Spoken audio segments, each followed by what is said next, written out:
Magandang araw sa lahat, welcome po ulit dito sa atin channel ang Biyahe y Komida. Maraming salamat sa lahat ng nag-subscribe, indeed.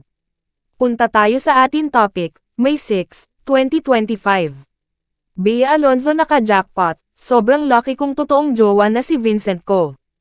Mainit ngayong pinag-uusapan ang viral photos ng presidente ng Pure Gold Prize Club, Inc., na si Ginoong Ferdinand Vincent ko na may kasamang babae sa ibang bansa.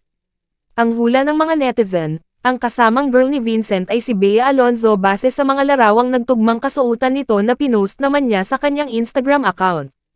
Naka-trousers ang dalaga na namamasyal sa Sevilla, Spain. Matatanda ang nakabili ng property ang aktres sa nasabing bansa. Naka-private ang IG account ni Ginoong Vincent pero base sa mga kumalat na litrato niya sa social media, isang araw sa followers niya ay si Bea.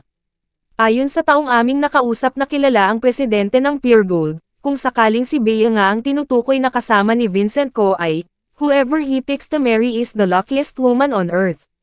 Kaya ito nasambit ng aming kausap ay sa dahilang hardworking si Ginoong Vincent ko na nagsimula bilang manager sa ilang branches ng negosyo ng pamilya hanggang sa marating nito ang kinaroroonan. Vincent is a rare bachelor. He's tall and good-looking, intelligent, and truly a good person, sambit sa amin. Base sa pagkakakilalanlan sa panganay na anak ni Ginoong Lucio at Ginang Susan ko na owner ng nasabing retail giant supermarket ay mas inuna nitong palagwin ang negosyo ng pamilya kaya sa edad na 45 ay nananatiling itong binata. Sabi pa sa amin, syempre he can't just date anyone also. Walang anak si Ginoong Vincent kahit na nagkaroon na raw ng ilang karelasyon noon. Dagdag sitsit pa sa amin ay alam daw ng magulang ni Ginoong Vincent ang tungkol sa babaeng kasama ng kanilang anak sa Spain at botong-boto sila rito.